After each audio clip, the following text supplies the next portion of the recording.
The African American Legend series highlights the accomplishments of blacks in areas as varied as politics, sports, aviation, business, literature, and education. We will explore how African Americans have succeeded in areas where they had been previously excluded because of segregation, racism, and lack of opportunity.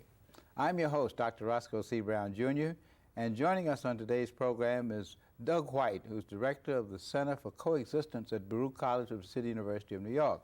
And Doug, what is the purpose of the Coexistence Center at Baruch? Well, first of all, let me just say that it was our view that issues of race, ethnicity, gender, religious diversity as well, that these issues had not been enough of the part of the curriculum in universities.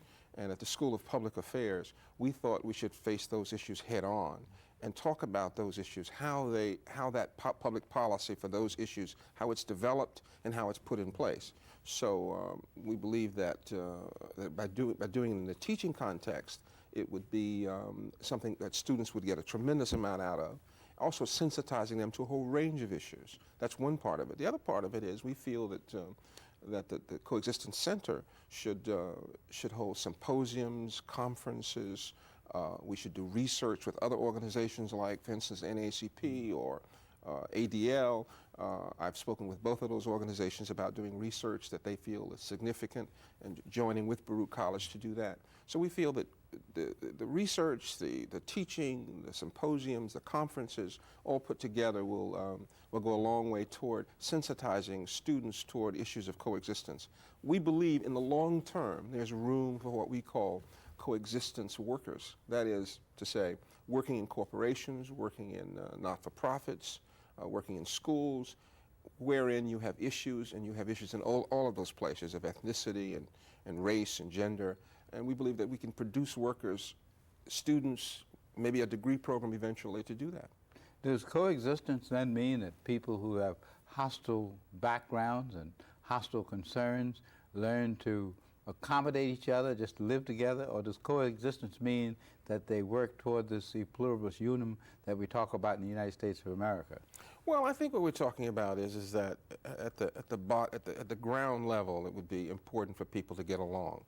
And I'd love for people to love each other, but I don't expect that to happen. I think that, you know, by and large, if people can get along and understand each other, that's important. And that's basically the idea. We played around with the title for a long time. This issue of coexistence sounds more international than it does local. But I think part of the reason is that if you look way down the road, we frankly would like to do this internationally as well, working with the United Nations and international peace organizations to train workers for that as well. Well, W.E. Du Bois in 1900 said the problem of the 20th century will be the problem of the color line. And he was certainly correct in that extent. Still is. And now we're coming to the new millennium, the 21st century, and the color line is one of those major issues around which coexistence occurs. In addition, we have the element of gender, which in the beginning of the 20th century, women couldn't vote until 1920. We have the issue of immigration. We have the issue of diversity of religion, the growing of the increase of not new, but religions that had not been very numerous in our country, the Muslim religion, some of the Asian religions. Now, how does that fit into the real need for a coexistence? Are we just trying to get people to accommodate each other, or are we trying to build on the strength of these various diverse groups to make the country a stronger place? Oh, I don't think that, if I left that out, I think that that's a very good point. I do think that that these groups that you named all bring a certain dynamic to the table. And I think that it enriches all of us that they bring these dynamics. I mean, I've often thought, with all of my criticism of the United States, I mean, one of the things I think that's greatest about it is it's this tremendous diversity, and as opposed to many other countries. And so I think that if we can build on those, on that diversity, I think it makes us a much stronger country. And I think particularly for the next 100 years or whatnot, from a standpoint of business, from a standpoint of morality, even from all of those, I think it makes us a much stronger country if we can deal with this issue of coexistence along the lines you just mentioned. Of course, it could be said by some the country was strongest when it was controlled by the white population and where blacks were slaves and you didn't have to worry about paying them, and we could go ahead and we could pollute the air and attack the environment and expand our economic potential, and that was the so-called greatness of America. Now, why has that changed? Well, first of all, it was just wrong. You mean morally wrong? It was morally wrong, but I think it was just wrong. I mean, I don't think that you know, slavery. I mean, it didn't work in Rome. It didn't work. It didn't work. It has not worked in the United States from an economic standpoint, and I don't think it made sense. And I think that as people moved in, as you brought immigrants from Europe, from different groups, as you brought slavery in, obviously, as you brought people from South America. Many diverse groups into this country, it just changed the mix tremendously. For instance, as you well know, I mean, another 50 years or so, I mean, Spanish may very well be spoken by more people in this country than English. And so I think that the issue of that this country was a better place when white men primarily, because that was what it was about. People often mention that Yale University is a good example. When I attended the law school there, from 68 to 71, in 1969, women were admitted to the college for the first time, and there were very few people of color, you know, certainly in the law school, much less than even today, and most people felt, and you would hear, most white people felt that Yale, bring back the standards of Yale in that period. I mean, it's even hard to imagine. I mean, that the standards of Yale were much higher when legacy was probably everything to get into a school like Yale. I mean, George Bush, I mean, and all of his sons have gone to Yale. So I think that, and that's legacy, but that doesn't mean that's merit. That's just the way it worked in those days. So I think it's a real improvement to diversify institutions. I don't think institutions can survive over the next 50 years or so to be really vital institutions without a tremendous amount of diversity. Now, of course, the demography of the country will have a lot to do with it. It's estimated by 2040 or 2045, half of this country will be people of color. So that means that society needs to accommodate them in the workforce, and if society doesn't utilize them, our society will not be economically competitive. But what about the moral thrust of this country? Thomas Jefferson, even though he was a slaveholder, wrote some beautiful words in the Declaration of Independence, and Benjamin Franklin and George Washington and John Adams all talked about the equanimity of man, the equality of man. They did emphasize man. They didn't talk about women at that time. But what about that, assuming this encompasses men and women, to what extent is diversity a support for the larger ethos of the country, or to what extent is the antagonisms that come out of the grasping for things by various diverse groups tend to set the country back? Well, I mean, there's no question that when Jefferson and Washington and all of them actually, when they wrote the Declaration of Independence and the Constitution, they were excluding women, they were excluding people of color, I mean, certainly slaves, they were excluding Native Americans, so all of those groups were excluded, and that was really not something they were comprehending. They did not comprehend that these people had something to offer. Some of their statements, and I believe it's in the Constitution, about Native Americans are absolutely atrocious. They specifically go after them in the Constitution. So I think it's really interesting. But I think that the issues of diversity today, the issues of bringing, of having vital groups such as of all people of color, part of the general political family has empowered this country, has empowered it tremendously. I think that it... In what way? Well, I think that it's made it richer culturally. That's number one, I think. It's made it stronger in terms of how it's seen by its neighbors. When I mean neighbors, I mean internationally. The world community. The world community. I mean, the best example is when African nations started to rise, it was no question that many in the United States whites felt things had to change for that reason alone, because how would they be viewed? So I think that so it gives it empowers the United States internationally by having an international community at home, and one that gets along relatively anyway. So it's both culturally, it's politically, in terms of that empowerment. And I think economically, in an increasingly small world, in terms of where IBM does business or any of the international corporations, I think it's important that those organizations are peopled by people of diversity, have a diverse community in those institutions. So it makes financially, I think, from a business standpoint, it makes sense. So I think in all of those ways.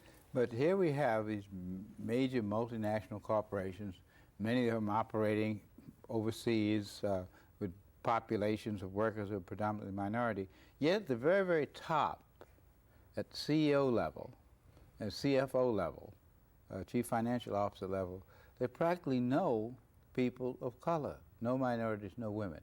Now, why is that? I think it's just deep-seated racism, institutional racism. Well, why do you say that? Because some people say, well, the people who reach the top of these corporations are the smartest, the most aggressive, the best ones at turning a deal. And to turn a deal, you got to work with people like yourself. You don't need to work with diverse people. Well, Jefferson was smart. You know, the founding fathers were smart. You know, it has nothing to do with smartness. I think it has a lot to do with it's the blindness that that many in the white community have in terms of people of color. They are blind because of their own privilege. And that's something they don't want to share. And in many instances, I think most would not even recognize it in any real conscious way. They might recognize certain things that they may not want people of color in their family, their immediate family, that kind of thing. But in terms of working with them, they say, oh, he's a nice chap. He's a nice chap to work with. They may feel that way, but the truth is that it's a very small community, and that community excludes for all of those reasons, I think. But class gets into this as well. As you were talking Absolutely. about white people having everything, there's many, probably more poor white people than there are poor black people in this country, in terms of numbers, not percentage. Yes. And so there is a class element to this. And as the nation becomes more diverse, there will be classes within the diverse populations. So one of the issues that we have to deal with in the 21st century is how do we deal with this mix of race and gender and ethnicity and class? And that's something I think you probably be considering. But I want to go to your Center for Coexistence and what you actually do in the classroom. Do you give them examples? Well, I give do you examples. Discuss issues? How do you work that? Well, we were talking in this particular course on government and public policy. You know, a lot of it really is dealing with the evolution of this country as well, talking about Jefferson and all of those, and Washington, et cetera. And it moves up through talking about Brown v. Board of Education, things of that sort. And one of the things we're talking about often is inclusion and how people are included. In one case, I thought that I think is extremely significant. I might add that cases sort of drive a lot of public policy, whether it's Brown v. Board. You mean legal cases? Legal cases, yeah, on choice. A lot of things that go before the Supreme Court, you know, are things that drive such national public policy. Because that's the beauty of the American system. Instead of solving it with a gunpoint and a takeover, we go to the courts. Yeah. So, you know, one of the cases I teach, for instance, is Korematsu. And Korematsu was the Japanese internment cases. And one of the reasons I teach that is it brings an element, it brings Asian Americans in the classroom in a very strong way. And you have a case where the Supreme Court justices are actually saying, I can't believe my brother such and such said that. That's downright racist. I mean, you have such a clear situation of racism in a relatively modern case, because Korematsu was decided in the 40s.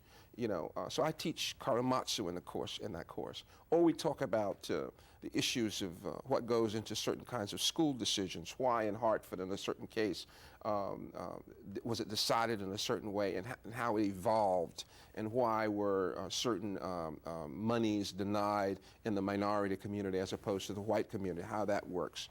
So all of these situations we deal with in that kind of concrete way as much as we can, from section to section, depending upon what it is. We try to find cases or things that would drive home the point of the importance of looking at this issue of race, gender, diversity, ethnicity, and putting it right on the table.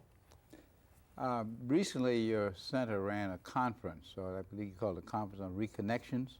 And No, it was on intergroup relations and public policy, and we were trying to bring a number of people in the room from academia, from government, etc., and deal with a few topics. We brought in Chuck Lawrence from Georgetown Law Center, who talked about hate speech in public policy. We had a panel on affirmative action after Texaco, and we had a panel on race and ethnicity in public policy. And then we had Dean Morton, who formerly of St. John the Divine, who now heads the Interfaith Center, talk about the whole question of intergroup relations and how that works and how that plays out.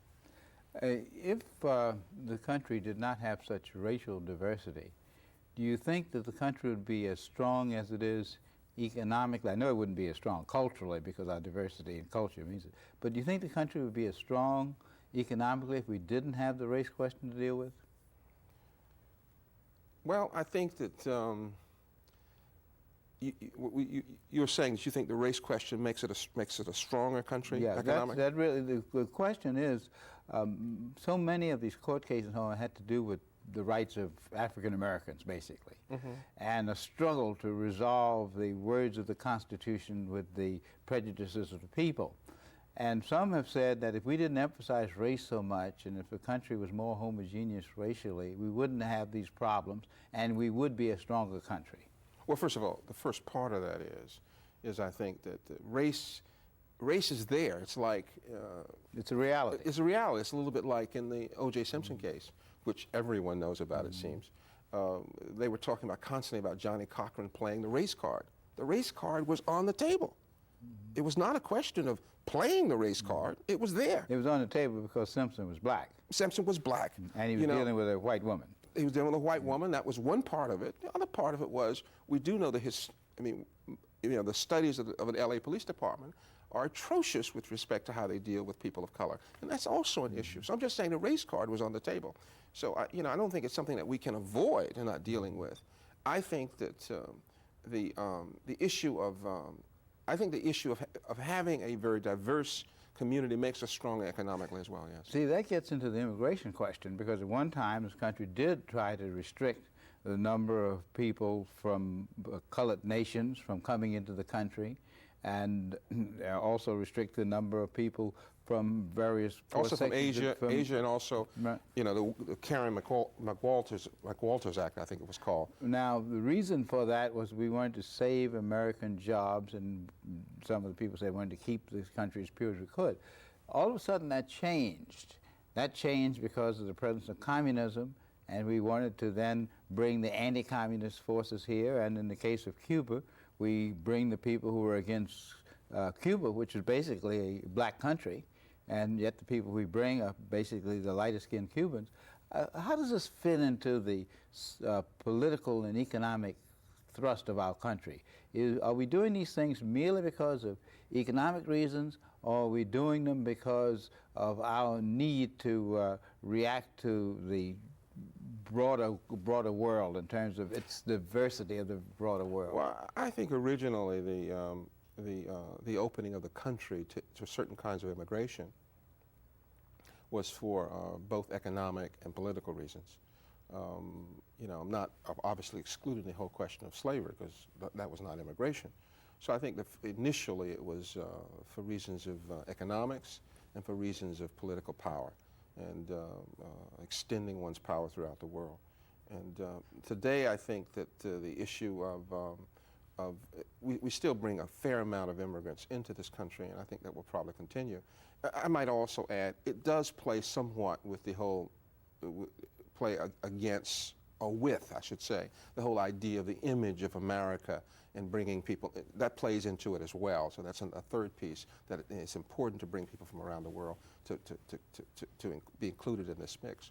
But I think that this whole issue right now of trying to keep people out, obviously, I think has a lot to do with the whole question of English being almost a second language in a few years, and also of diluting the political power of people who are presently in power. They're very concerned about that. Particularly if I'm sure they feel that almost 3 out of 4 people who come in from Mexico are going to vote Democratic, as an example. So there are people who are against that. So I think it's all wrapped into that. I mean, obviously there is a question too, of economic question of whether or not they're displacing others in terms of jobs. I mean, I don't know what the numbers are on that though, and it wouldn't surprise me that it doesn't have any effect on that issue of impacting on jobs nationally. Well, all of these things come into focus on affirmative action. Yes. And the resolutions in California against affirmative action, the English-only resolutions in Texas and so on, all of those things are related to this question of diversity. How do you see this playing itself out? Well, I don't think any institutions in the long term, there's a continuum. Things run run right across like this, but they go also like this. I think that the whole question of affirmative action, which is not having an easy time right now, will, I think, in the long term play itself out, and I think that affirmative action will be with us for a very long time. Well, do you mean we need legal affirmative action, or you mean the demographics and the elements in the marketplace will provide affirmative action? I think we have to have legal affirmative Why? action, because I think that because of institutional racism primarily, it's going to be with us for a long time as well. And if we find that we have an organization that is essentially all white, it is no question that that organization can be challenged, and if you get into a court, you can even put in place quotas under any of these cases, even today, if you find that people of color are underutilized, et cetera, et cetera, et cetera.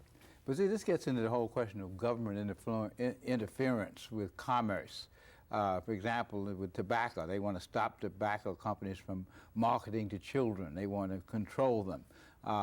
And there are many people, not the majority probably, but many people who feel the government has no place in business. They should just let business do whatever they want to do because that's the way the country got great. How do you answer that question? Well, first of all, government subsidize agriculture and agribusinesses. They subsidize them tremendously in terms of price supports. You have issues of subsidizing many of the great universities in this country through research dollars in terms of the kinds of things that they would like to see. The whole, at one time, if you recall, when New York City was verging on bankruptcy, or in bankruptcy, one of the motor companies, the car companies, was in bankruptcy as well. The federal government thought nothing of trying to bail them out, but I had a big thing about bailing New York out. I mean, just as a contrast. So I don't think there's any question that the government has always intervened. That's what governments do, is intervene. So therefore, you support the need for official human rights agencies, both at the federal level and the state level. Oh, no question about it. Having been a former commissioner, you probably would feel that. But in terms of, that was a few years ago, in terms of just the needs today, you still think there's a need for an official human rights agency and strong laws related to affirmative action? Yes. If you got on a bus at 42nd Street and went up 6th Avenue, and you stopped off at any major corporation, I guarantee if you went in there, that people of color are underutilized in the high-paying positions, and there are very few people of color on any of the boards. Get back on the bus, go uptown, Central Park West. I'm sure many of those apartment buildings along there still discriminate against people of color. No question about it. I mean, you get on the bus and travel all over New York City and still see that. So the empirical test is that discrimination does exist, despite the ethos that suggests that diversity is desirable and our country provides equal opportunity. We need someone to monitor that, and that's what, in a sense, civil rights agencies do. I don't think there's any question about it. We have, how many people do we have in the Senate? How many people of color? One black person, anyway, in the United States Senate. Absolutely ridiculous. I mean, just to look around you, it's just. But of course, affirmative action doesn't really deal with the Senate, except in the Voting Rights Act. No, I'm only thinking about it in terms of it's the general color of America and its important institutions. I think for institutions to be vital in the coming century, they're going to have people of color throughout them. Okay, today we've been talking with Doug White, who directs the Center for Coexistence at Baruch College of the City University of New York, and we've been talking about the issues of diversity in 21st century America.